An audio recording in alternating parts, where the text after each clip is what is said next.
नमस्कार मित्रों, स्वागत है आपका हमारे YouTube channel study exam academy के YouTube चैनल पर।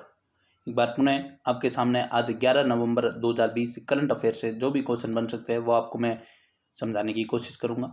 चलिए दोस्तों, मैं देख पा रहा हूं कि जो लोग दोस्त पुलिस से पहले जो करंट अफेयर्स वीडियो देख पा रहे थे उनसे बहुत कम लोग देख पा रहे हैं। तो मैं क्या कह रहा था, मैं आपको बोल रहा हूँ भैया, होता क्या है जब अब की बार भी देख लो ना, जो पुलिस का एग्जाम दिया है जिस लड़के ने या जिस दोस्त ने, उसने क्या किया, जब एग्जाम आया तब करंट अफेयर्स पढ़ा। भैया ये गलती मत करना। आप ये भी देख पाए होंगे कि करंट अफेयर्स कितना अच्छा योगदान रखती है। भैया ध्यान रखें, अभी से वीडियो ले। जो पटवारी या रेलवे या एनटीपीसी इनकी तैयारी कर रहा है दोस्तों, अभी से डेली वीडियो देखें। डेली में क्या होता है, आपको डेली रूटीन में वो याद होते रहते हैं, फिर आपको ज़्यादा उसकी परेशान होने की ज़रूरत नहीं होती। चलिए मित्रों, उम्मीद करता हूँ ऐसा ही होगा, अब सारे लोग डेली वीडियो देखने होंगे। चलिए शुरू करता हूँ आज का ये सेशन। पहला क्वेश्चन है एटीपी के, भैया ये क्वेश्चन बहुत इंपॉर्टेंट है। एटीपी के 1000 मैच, सॉरी यहाँ मैच लिख लेना, 1000 मैच जीतने की उपलब्धि हाल ही में किस खिलाड़ी ने प्राप्त की है।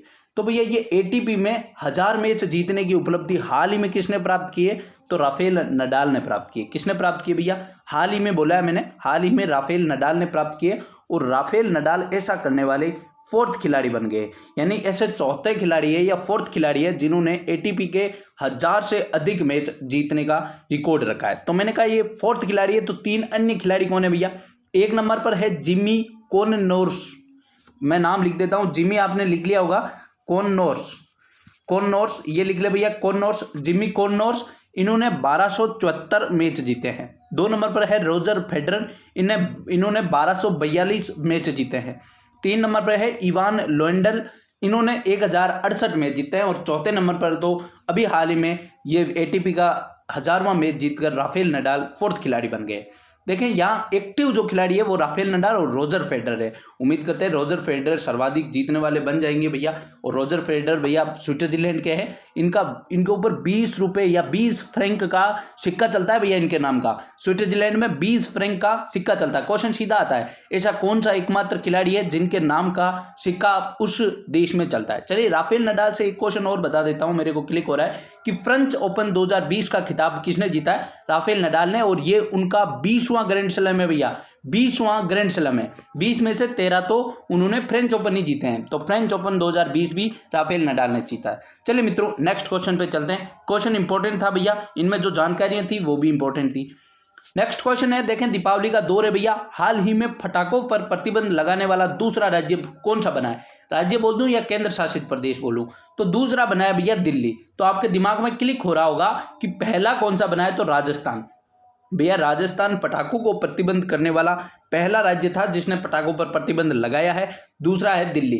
दिल्ली में इसलिए लगाया गया है क्योंकि पटाखों, वैसे भी दिल्ली में प्रदूषण काफी हो रहा है भैया, पराली जलाने की वजह से, कोहरा आने की वजह से, और पटाखों से और ज्यादा प्रदूषण हो जाएगा, जिसकी वजह से वहां पर पटाखों पर प्रतिबंध लगाया गया है। वैसे भी इस बार लगभग प्रतिबंध ही लग रहा है मेरे को पटाखों पर। तो आप तो ये याद रखें, पहला राज्य राजस्थान था, दूसरा इसमें बना है दिल्ली।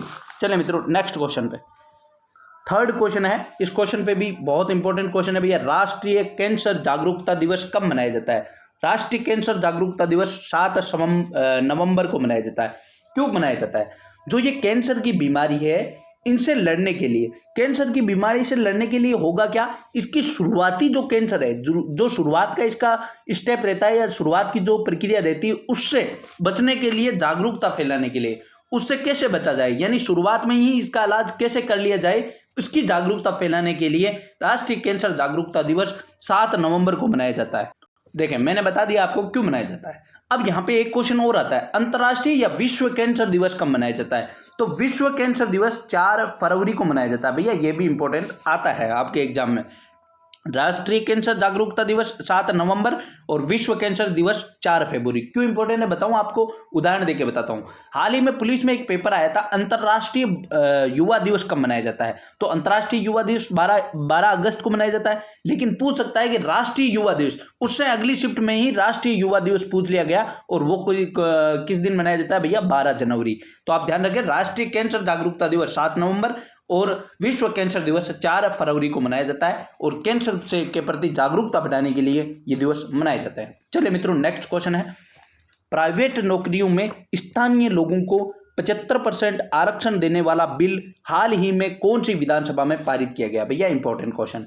तो ऐसा करने वाला हरियाणा बना है भैया। हरियाणा क्या किया है कि जो प्राइवेट नौकरियां हैं, मतलब प्राइवेट कंपनियां हैं, जैसे आईटी कंपनी, कोई भी इंफ्रास्ट्रक्चर की कंपनी हो, वो उन कंपनियों में 75% उसी राज्य के लोग नौकरी करेंगे। इसके लिए 75% आरक्षण देने वाला बिल पारित किया है। लेकिन इसमें एक शर्त है भैया, एक शर्त यह है कि इसमें 50,000 से अधिक की सैलरी नहीं होनी चाहिए। यानी 50,000 रुपए तक जिनकी सैलरी है उसी को ये आरक्षण का प्रावधान मिलेगा, 75% आरक्षण। ठीक है, चलिए इस विधेयक का नाम जरूर याद रखें, स्थानीय उम्मीदवारों का नियोजन विधेयक 2020।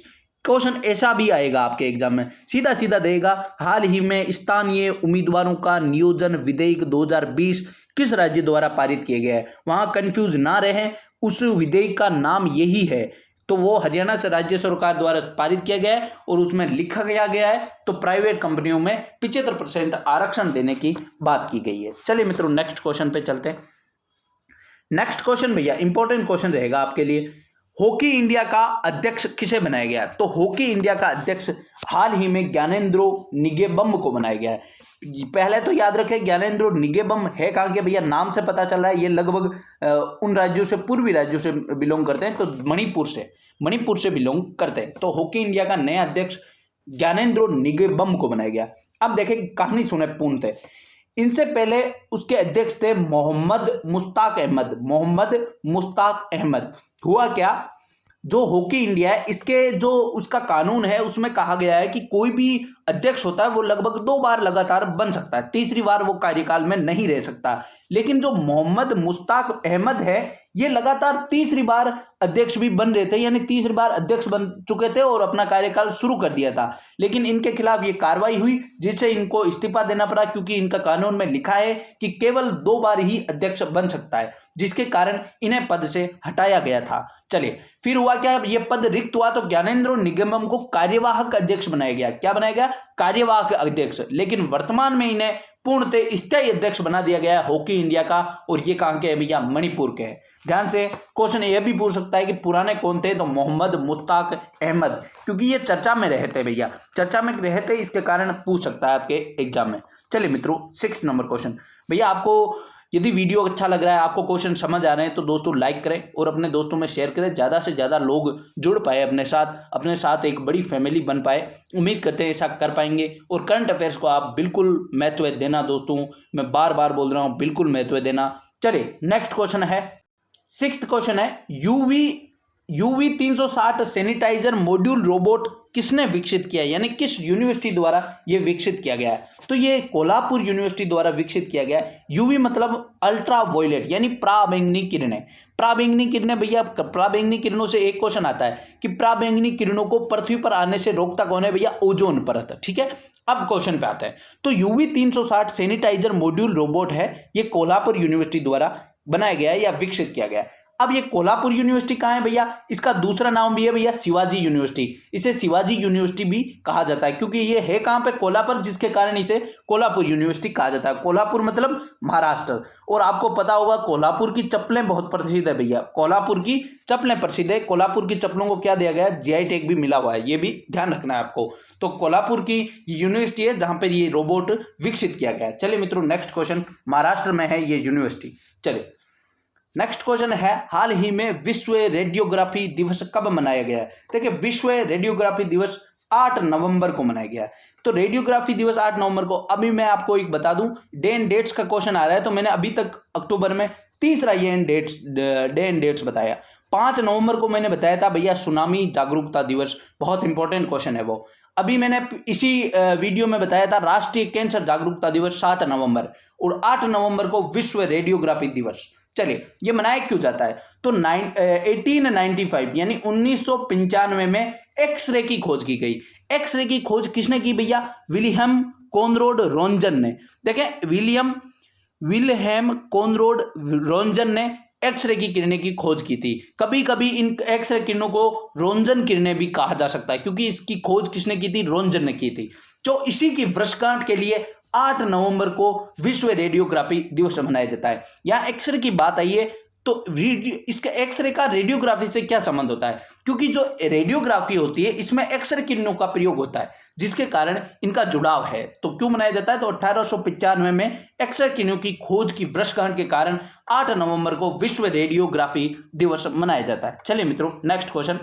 एक्सरे किरणों की खोज मैंने बता दी है, विलियम कॉनराड रोन्टगन ने। कभी कभी क्वेश्चन ऐसा भी आ सकता है, किन किरणों को रोन्टगन किरणें भी कहा जाता है? तो एक्सरे किरणों को। चलिए नेक्स्ट क्वेश्चन है, व्हाट्सएप में व्हाट्सएप पे, ये पर नहीं है भैया, सॉरी, ये पे है, PAY, जो अपन फोन पे है, गूगल पे है, वैसे ही है व्हाट्सएप पे।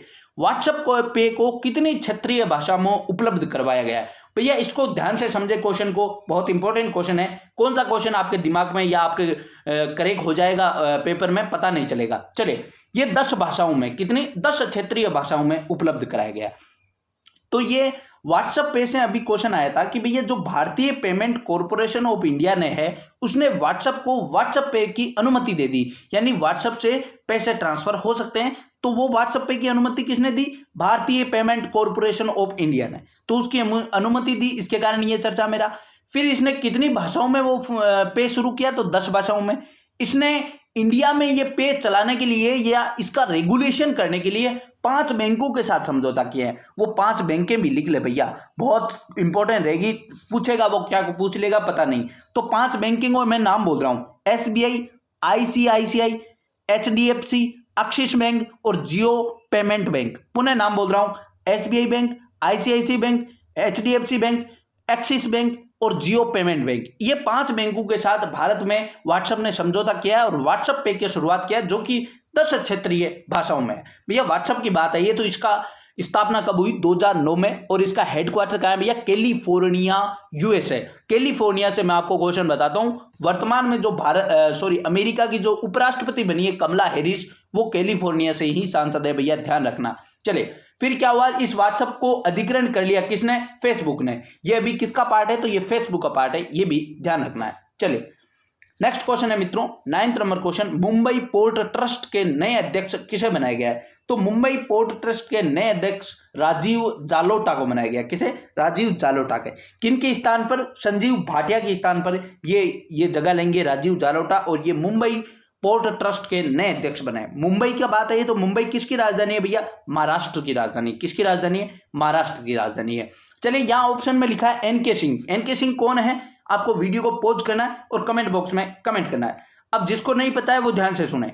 NK सिंह वर्तमान में हमारे 15वें वित्त आयोग के अध्यक्ष हैं। देखें, 15वां वित्त आयोग है वर्तमान में, उसके अध्यक्ष कौन है? NK सिंह है, ये ध्यान रखना भैया। और NK सिंह का संबंध राजस्थान से भी है, ये भी आपको ध्यान रखना है। चलिए मित्रों, next question, 10th number question है, हाल ही में तंजानिया के राष्ट्रपति किसे नियुक्त किया गया है? तो तंजानिया के राष्ट्रपति जॉन पोम्बे मेगुफली, मूंगफली नहीं है भैया, मेगुफली है, ध्यान रखें आप, मेगुफली को बनाया गया है। और ये दूसरी बार वहां के राष्ट्रपति नियुक्त हुए। कौन सी बार? दूसरी बार। इन्हें भैया बहुत भारी बहुमत मिला है, 85% मत प्राप्त हुए हैं, कुल मतों के 85% मत प्राप्त हुए हैं, और ये तंजानिया के राष्ट्रपति बने। तो भैया तंजानिया के बारे में बताता हूं। तंजानिया की राजधानी दोदोमा है, और तंजानिया एक अफ्रीकन देश है। कौन सा? अफ्रीकन महाद्वीप का देश है। तंजानिया से सबसे इंपॉर्टेंट क्वेश्चन आता है, माउंट किलिमंजारो कहाँ है? अब माउंट किलिमंजारो तंजानिया में है, लेकिन क्यों आता है? क्योंकि ये अफ्रीका की सबसे ऊंची चोटी है। कौन सी? माउंट किलिमंजारो अफ्रीका की सबसे ऊंची चोटी है, जो कि तंजानिया में है, और तंजानिया की राजधानी दोदोमा है।